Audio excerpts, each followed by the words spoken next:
எல்லாருக்கும் வணக்கம். Welcome to TDS studios. நீங்கள்லாம் நல்லா இருக்கணும்னு நான் ஆசைப்பட்றேன். நாங்கள்லாம் யாருன்னு தெரியுமா உங்களுக்கு? இன்றைக்கி மூத்த குடிமக்கள் தினமா ஐயா, அதனால தான் என்னை கூப்பிட்ருக்காங்க. அதாவது மூத்த குடிமக்கள் அப்படின்னா யாருன்னு நினைக்கிறீங்க நீங்கள்?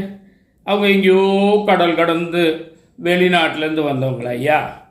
இல்லையா, நம்ம அம்மா அப்பா தாத்தா பாட்டி முன்னோர்கள் தான் ஐயா மூத்த குடிமக்கள். இதை ஏன் நீங்கள் அடிக்கடி மறந்துடுறீங்க? இப்போ இருக்க இளைஞர்களுக்காக தான் நான் முக்கியமாக சொல்ல விரும்புகிறேன்.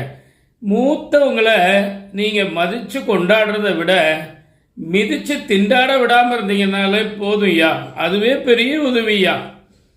ஒருத்தர் ஒரு வயசானவர் பார்த்து பூமர் அங்கிள் அப்படிங்கிறாரு. பூமர் அங்கிள்னா என்னன்னு புரியல. நான் ஒருத்தரை போய் கேட்டேன்.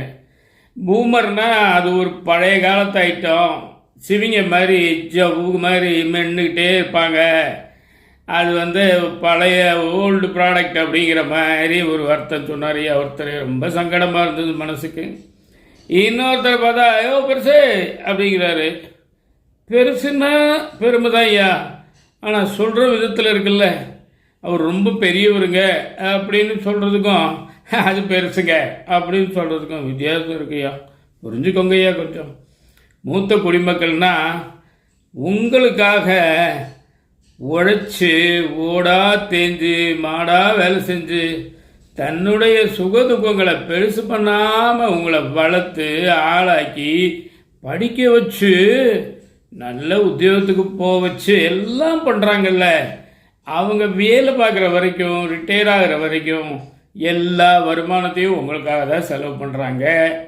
ஆனால் அவங்க ஓய்வு பெற்ற உடனேயோ இல்லை உடல்நலம் சரியில்லாமல் போனாலோ நீங்கள் அவங்கள சரியாக கவனிக்கிறது இல்லைன்னு ஒரு குற்றச்சாட்டு இருக்குய்யா. எல்லாரையும் சொல்ல முடியாட்டாலும் ஆங்காங்கே இருக்கா இல்லையா? நீங்களே மனசாட்சி தொட்டு பார்த்து சொல்லுங்கள். கஷ்டப்பட்டு பொண்ணு பார்த்து கல்யாணம் பண்ணி வைக்கிறாங்க, வர முன்னாடியே தனி கொடுத்தணும்னு ஆரம்பிக்கிறீங்க. அவங்க எங்கேயா போவாங்க வயசான காலத்தில்? நல்லா யோசிச்சு பாருங்கள். அவங்களுக்கு ஒரு 2 வேளை சாப்பாடு, தங்கறதுக்கு ஒரு நல்ல இடம், ஆதரவாக 4 வார்த்தை, வேறு என்ன ஐயா கேட்குறாங்க? அவங்க என்ன சினிமாவுக்கு போகணும், ட்ராமாவுக்கு போகணும், அங்கே போகணும், இங்கே போகணுன்னா கேட்குறாங்க? எல்லாம் ஓஞ்சி போன காலத்தில் நிம்மதியாக இருக்கணும்னு நினைக்கிறாங்க. சரிங்களா? நீங்கள் அவங்க வீட்டில் வச்சு அவங்கள பார்த்துக்கிறது உங்களுக்கு கஷ்டமாக இருக்குது. ஒரு 10,000 20,000 மாதம் செலவு பண்ணி நான் ஹோமில் கொண்டு போய் விட்றேங்கிறீங்க. என்ன ஏன் நியாயம்? உலகத்தில் தனக்குன்னு யாருமே இல்லைன்னா அந்த விடுதிகளுக்கு போகிறது தவிர்க்க முடியாது. எல்லாரும் இருந்துக்கிட்டு அனாதைகள் மாதிரி கொண்டு போய் சேர்க்கலாமா ஐயா? தப்பு ஐயா. பேரம் பேத்தியோட கொஞ்சம் குலாவி வீட்டுக்குள்ளே ஒரு குடும்பமாக இருந்தால் எவ்வளோ சந்தோஷமாக இருக்கும். இன்னொரு விஷயம் சொல்கிறேன் ஐயா, அவங்களுடைய அனுபவங்கள் பல இடங்களில் உங்களுக்கு உதவும். அந்த நினைப்பு உங்களுக்கு வேணும். கொஞ்சம் தயவு பண்ணுங்கள். அவங்களும் மனிதர்கள் தானே. ஒரே ஒரு விஷயம் சொல்கிறேன் பாருங்கள். உங்களால் முடியாத ஒரு விஷயம் அந்த மூத்த குடிமக்களால் முடியும் அப்படின்னா நீங்கள் ஒத்துக்குவீங்களா? 80 வயசில் ஒரு மனிதன் விரும்பினா +2 எழுதலாம், டிகிரி பாஸ் பண்ணலாம், சட்டம் படிக்கலாம், என்ன வேணால் படிக்கலாம். 40 வயசு உள்ள ஒரு ஆளை நான் 80 வயசு வரைக்கும் இருப்பேன் அப்படின்னு ஒரு கேரண்டி கொடுக்க சொல்லுங்கள், இருக்க சொல்லுங்கள். இருக்கிறதும் இல்லாததும் நிச்சயமாக நம்ம கையில் இல்லை. நான் சீனியர் சிட்டிசன், எனக்கு 70 வயசாச்சு, 80 வயசாச்சு, 90 வயசாச்சுன்னு சொல்கிறதுக்கு அவங்க திறமை மட்டும் இல்லையா, அதுக்குண்டான ஆயுசும் இருக்கணும். அந்த ஒரே ஒரு காரணத்துக்காகவாது எங்களெல்லாம் கொஞ்சம் அப்படி கவனிங்க.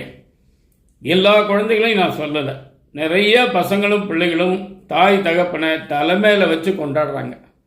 வெளிநாட்டிலலாம் பார்த்தீங்கன்னா சீனியர் சிட்டிசன் அப்படின்னா ராயல் மரியாதை, அவங்களுக்கு ஒரு ராஜாவை நடத்துகிற மாதிரி நடத்துகிறாங்க. பணம் கொடுக்குறாங்க, வீடு கொடுக்குறாங்க, எங்கே போனாலும் முன்னுரிமை கொடுக்குறாங்க. பெரிய க்யூலெல்லாம் நீங்கள் நிற்க வேண்டாம். இந்த மாதிரி ஒரு பெருந்தன்மையெல்லாம் வெளிநாட்டில் இருக்குது. நம்ம இந்தியாவில் கலாச்சாரம் பண்பாடெல்லாம் எல்லா நாட்டையும் விட உலகத்தை விட சிறந்த பண்பாடுன்னு நம்ம பெருமையாக பேசுகிறோம் இல்லைங்களா? அப்புறம் இதெல்லாம் ஏங்க அதில் சேரலை? ஒரு வயசானவர் கேட்டாராம், ஒரு செல்ஃபோனை கொண்டு போய் ரிப்பேர் கடைக்கார்ட்ட கொடுக்குறாரு, இதில் என்ன ரிப்பேர்னு பாருங்கங்கிறாரு. எல்லாம் நல்லா இருக்குங்க, நல்லா தானே இருக்குது, ஒன்றும் ரிப்பேரே இல்லையேங்கிறாரு. அப்போ ஏன் என் பையன் என்கிட்ட பேச மாட்டேங்கிறான், அதில் ஏதோ ப்ராப்ளம் இருக்குது, நல்லா பாருங்கங்கிறாரு. இப்போ ப்ராப்ளம் செல்ஃபோன் இல்லைங்களா பையன்கிட்டயா? சொல்லுங்கள். இதாங்க இன்றைக்கி விஷயம். மூத்த குடிமக்களை நீங்கள் தெய்வமாக வணங்க வேண்டாம் ஐயா, மனுஷனாக பாருங்க ஐயா. ரொம்ப நன்றி. கைவிட்டுறாதீங்க பெரியவங்களை. உங்கள் அன்பன் டி. சண்முக சுந்தரம், போத்தனூர், கோயம்புத்தூர். நன்றி, வணக்கம்.